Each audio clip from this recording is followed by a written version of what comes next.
Not so much. Many people there who I spoke to had gone to the big Bernie Sanders rally, actually, the week before that had happened in Springfield. And then last summer, I went to Cleveland for the Republican National Convention, where I spoke to dozens of attendees.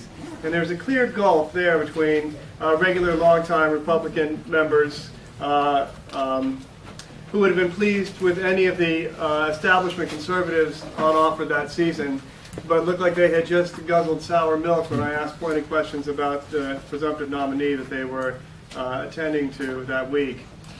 And then there were the Trump loyalists there, who were, again, as you might expect, pugilistic, conspiratorial, often unabashedly racist, outsiders exhilarated by their candidate.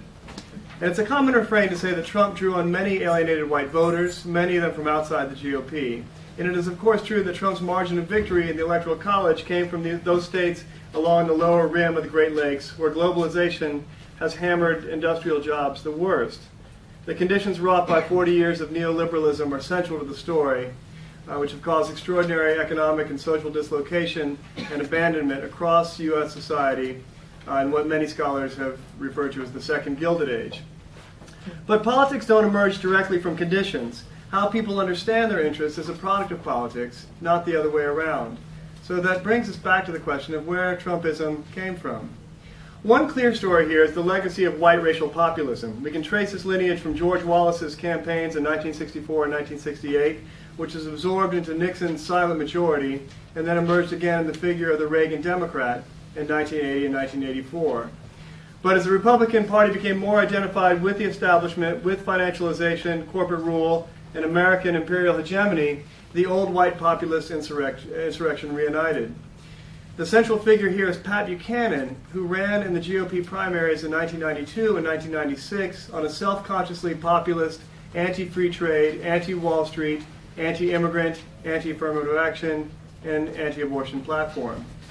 Pitchfork Pat, as he came to call himself, drew both cultural traditionalists and angry white workers, many Democrats and union members, into his Buchanan brigades, as he called them, and opened up a divide in the Republican Party, garnering nearly 3 million votes in 1992, and was thus offered a primetime spot at the convention for his now famous culture war speech, where he spoke of taking America back block by block the way federal troops had just done in south central Los Angeles after the 1992 riots there that year. One of Buchanan's closest advisors was a man named Samuel Francis. Francis was, as he described himself, a man of the right, perhaps the far right, a diehard racist, a nativist, an anti-Semite, and a nostalgic for the Southern lost cause. Once an editor of the conservative Washington Times, he was fired for suggesting in a column that neither slavery nor racism were in any way immoral. He left there to edit the newsletter of the Council of Conservative Citizens, which was kind of the child or grandchild of the old citizens' councils in the South, to work for the League of the South, and to write for increasingly obscure publications on the far right and racist right. Francis, who died in relative obscurity in 2005 after spending the last years of his life writing a sprawling opus on the second floor of Robert E. Lee's historic home, became an important figure for white nationalists in the alt-right movement when it emerged in the last few years. And you can see how his racist theorizing would galvanize Trumpism. But his story is more complicated. I saw Sam Francis deliver a keynote address at a gathering back in 1994. This was not a Citizens Council meeting, an event sponsored by far-right magazine like American Renaissance. It wasn't a Klan rally. It was actually at a conference on populism put on by the critical theory journal Telos at Cooper Union in New York City. More on what he said there in a minute, but I think this gets to the heart of what is one of the left's big challenges, I think, in regard to Trumpism.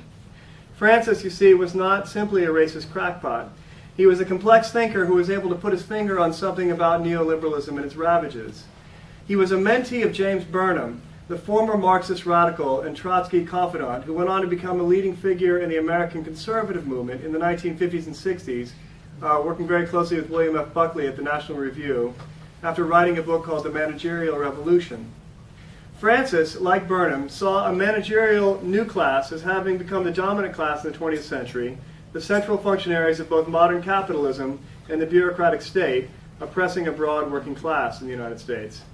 As he wrote in a 1990 essay called The Middle American Proletariat, if the post-bourgeois middle class seriously wishes to avoid its own extinction, it will have to evolve a new group consciousness and a new identity, independent of both the moribund bourgeois elite and the techno-bureaucracy of the global managerial order. And it must aspire to form the core of a new political and cultural order in which it can assert its own hegemony. He saw promise in what sociologist Donald Warren called middle American radicals, as holding out the populist possibility of breaking from this elite stranglehold on American society. Francis was strongly influenced by Machiavelli and by Nietzsche, and also by the Gramscian theory of hegemony. He was also a close reader of the critical theory journal Telos, and particularly the writings of its editor, Paul Picconi, who was increasingly focused on what he called the artificial negativity thesis. Building on Adorno's notion of the totally administered society and Marcuse's one-dimensionality thesis, Picconi argued that capitalist rationality required forms of negation to recalibrate itself bureaucratically. Absent any real negation, he argued, capitalism produces it through systematically generated social movements, protests, etc., which never threaten the system, but rather make it more powerful and more efficient. In a society and state where genuine democratic sovereignty was increasingly eclipsed and as market relations became paramount, the editors and writers of Telos looked to the eco-anarchism of Murray Bookchin, the Western Marxism of Agnes Heller, communalism, traditionalism, Schmittian anti-liberalism, and perhaps most of all populism, as possible forms of political and cultural practice that could resist political domination and social alienation.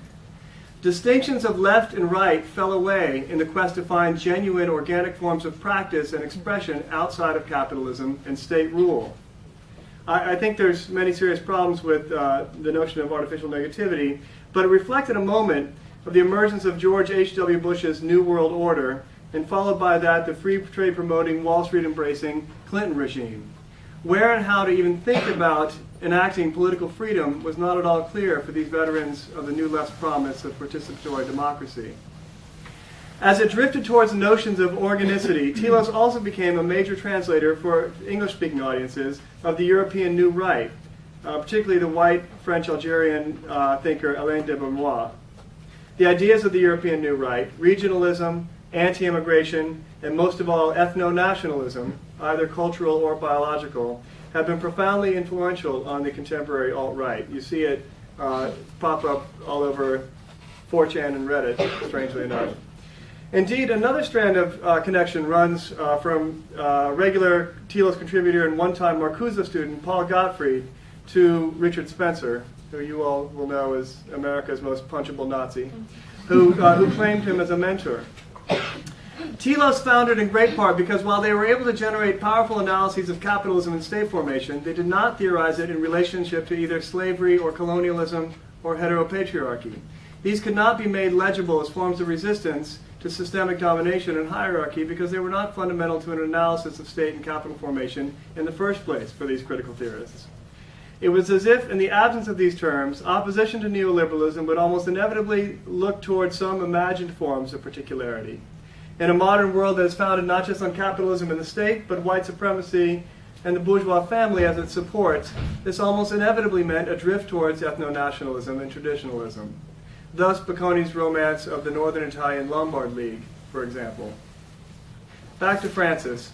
What I remember most about his address at Cooper Union, before these Marxists and former Marxists, was his insistence that if his audience there wanted to embrace populism as an authentic, organic form of resistance, they had to embrace all of it, including, he said by way of example, the anti-austerity riots aimed at Jews that broke out all over England in 1947. The assembled Telos writers and editors shifted uncomfortably in their seats and chuckled in embarrassment at these words, but they didn't have an answer. As left and right responses to neoliberalism became blurry at Telos, they did in the Buchanan campaigns of that era as well. Future Socialist Party USA candidate Brian Moore supported Buchanan in 1992. As Tom Carson of the Village Voice told the candidate in 1996, "I've been waiting my whole life for someone running for president to talk about the Fortune 500 as the enemy, and when I finally get my wish, it turns out to be you." I relate this odd history because I think it is instructive for the very precarious moment that we are in right now.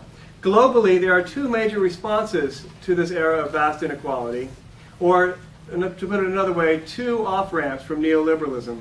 Again, one left and one right.